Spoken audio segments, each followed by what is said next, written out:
Shalom, selamat malam saudara yang dikasihi Tuhan Yesus Kristus. Selamat berjumpa dalam renungan pada malam hari ini. Doa dan harapan saya saudara semua ada dalam keadaan yang baik, sehat, penuh sukacita, dan selalu berlimpah berkat Tuhan. Sebelum kita mendengarkan renungan firman Tuhan, mari kita berdoa. Bapa Surgawi, Bapa dalam nama Tuhan Yesus Kristus, kami bersyukur untuk berkat kemurahan-Mu, pimpinan-Mu di sepanjang hari ini. Tuhan sudah menolong kami dan memampukan dalam mengerjakan segala tugas aktivitas kami. Saat ini kami kembali mau mendengar sabda kebenaran firman-Mu. Jamahlah hati kami Tuhan, supaya kami mengerti dan taat pada kehendak-Mu. Dalam nama Tuhan Yesus kami berdoa. Haleluya. Amin.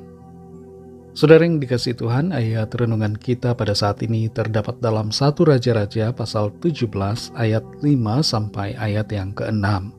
Tertulis demikian. Lalu ia pergi dan ia melakukan seperti firman Tuhan. Ia pergi dan diam di tepi sungai Kerit di sebelah timur sungai Yordan. Pada waktu pagi dan petang, burung-burung gagak membawa roti dan daging kepadanya, dan ia minum dari sungai itu. Saudara yang dikasihi Tuhan, hal-hal yang kecil dan nampak sederhana bisa merupakan wujud pemeliharaan Tuhan yang ajaib. Kisah Elia di tepi sungai Kerit ini adalah sebuah bukti nyata akan betapa ajaibnya penyediaan Tuhan. Saat kita melihat bagaimana Tuhan menyediakan makanan untuk Elia, kita dapat mengerti beberapa hal berharga yang menjadi rema buat kita.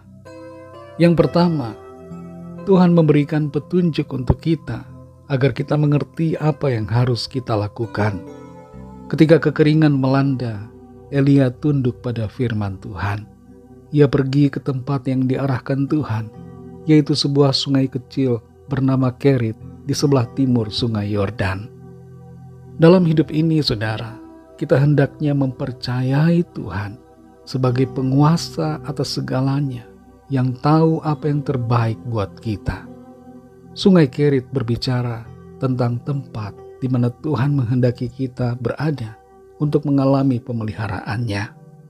Kerit bukanlah sungai yang besar, bahkan sungai ini sudah mulai mengering pada waktu itu.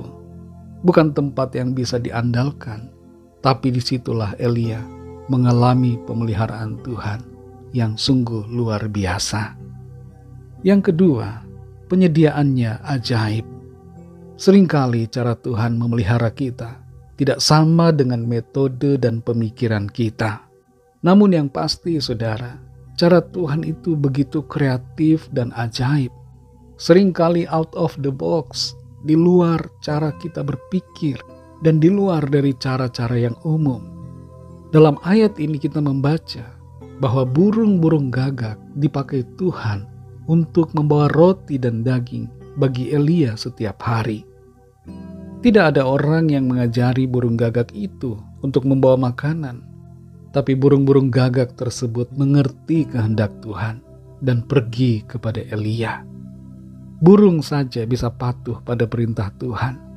Seharusnya kita pun sebagai manusia ciptaannya sanggup untuk dengar-dengaran dan melakukan firman Tuhan. Sebenarnya kalau kita lihat secara materi, apa yang disediakan oleh burung gagak itu nampak murah dan tidak bernilai besar. Tapi kita perlu mengerti bahwa di masa kekeringan itu, sedikit makanan saja sudah begitu sangat berharga. Apa yang kelihatannya biasa-biasa sebenarnya merupakan perkara yang ajaib.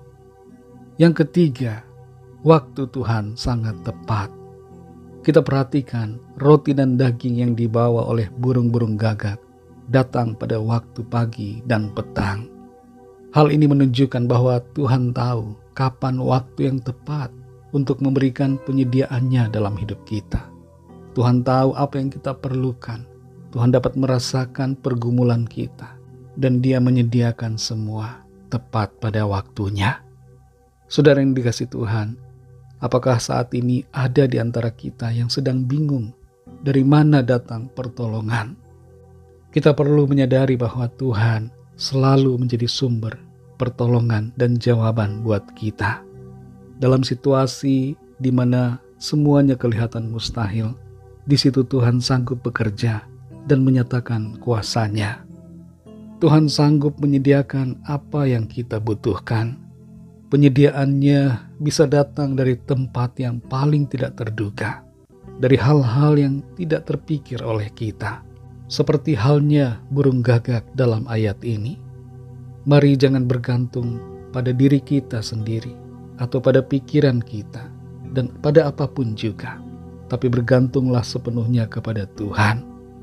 Firman Tuhan dalam Injil Matius 6 ayat 25 berkata, "Janganlah khawatir akan hidupmu, akan apa yang hendak kamu makan atau minum, dan janganlah khawatir pula akan tubuhmu, akan apa yang hendak kamu pakai."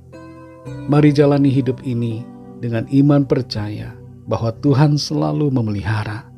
Penyediaan Tuhan ajaib buat kita. Mari kita berdoa. Haleluya, haleluya. Kami bersyukur Tuhan untuk kemurahan-Mu. Lewat firman-Mu kami mendapat kekuatan, sukacita. Ada janji Tuhan dalam firman-Mu, dan kami pegang janji-Mu. Engkau menyediakan segala yang kami perlukan. Penyediaan-Mu ajaib bagi kami, jauh melebihi apa yang dapat kami pikirkan. Engkau bekerja dengan cara-cara yang tak terduga, cara-cara yang heran dan ajaib, yang tidak terpikirkan oleh kami. Engkau ajaib Tuhan, ajaib Engkau dalam karya-Mu, ajaib Engkau dalam penyediaan-Mu bagi kami. Sungguh dahsyat Engkau Tuhan, dahsyat segala pekerjaan-Mu, dahsyat segala mujizat dan pemeliharaan-Mu bagi kami. Saat malam ini kembali kami akan beristirahat. Kami mohon berkat perlindungan Tuhan atas setiap kami. Berikanlah kami tidur yang nyenyak di sepanjang malam ini, dan bangunkan kami kembali besok pagi dengan kekuatan baru untuk kami pakai memuliakan Tuhan dalam segala aktivitas kami. Kami bawa kepadamu setiap pergumulan kami masing-masing ke dalam tangan-Mu. Yang sakit Tuhan sembuhkan, yang lemah Tuhan kuatkan, yang susah Tuhan hiburkan, yang terikat terbelenggu dosa dan kuasa kegelapan Tuhan lepaskan dan berikan kemenangan, dan yang sedang dalam pergumulan masalah Tuhan berikan jalan keluar yang ajaib. Mujizat Tuhan dinyatakan. Terima kasih Tuhan, kami percaya kami alami jawaban doa, kami alami pertolongan Tuhan. Ampunilah kami akan kesalahan dan dosa kami, seperti kami juga mengampuni orang yang bersalah kepada kami.